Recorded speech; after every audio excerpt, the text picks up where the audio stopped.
നിങ്ങൾ എവിടെയായിരുന്നാലും അലക്സ വഴി വോയിസ് കമാൻഡുകൾ ഉപയോഗിച്ച് ഞങ്ങളുടെ ഉൽപ്പന്നങ്ങൾ പ്രവർത്തിപ്പിക്കുവാൻ കഴിയുന്നതാണ്. Alexa, I'm home. അത് ഫാനായാലും AC ആയാലും വിൻഡോ ഷെയ്ഡ്സ് പ്രവർത്തിപ്പിക്കുവാനായാലും ഇനി വോയിസ് കമാൻഡുകൾ മാത്രം മതി. എറണാകുളം ഇടുക്കി അതിർത്തിയിൽ കാട്ടാന ആക്രമണം, വാച്ചർക്ക് പരിക്ക്, പ്രദേശവാസികൾ ആശങ്കയിൽ.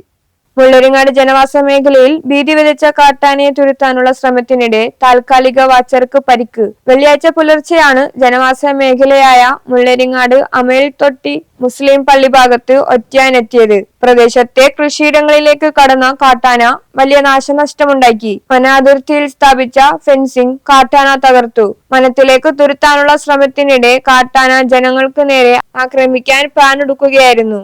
പ്രാണരക്ഷാർത്ഥം ഓടിയപ്പോഴാണ് താൽക്കാലിക വാച്ചർ സാജുവിന് വീണ് പരിക്കേറ്റത്. ഇയാൾ ആശുപത്രിയിൽ ചികിത്സ തേടി. നാട്ടുകാരും താൽക്കാലിക വാച്ചർമാരും ഏറെ നേരം നീണ്ട ശ്രമത്തിനൊടുവിലാണ് കാട്ടാനയെ സമീപത്തെ വനത്തിലേക്ക് തുരത്തിയത്. ഉൾക്കാട്ടിലേക്ക് പോകാതെ കാട്ടാന ജനവാസ മേഖലയ്ക്ക് സമീപം തന്നെ നിലയുറപ്പിച്ചിരിക്കുകയാണ്. കാട്ടാന ശല്യത്തിന് പരിഹാരം കാണുവാൻ വനപാലകർ തയ്യാറാകണമെന്നാണ് നാട്ടുകാർ ആവശ്യപ്പെടുന്നത്. News bureau, Idukki.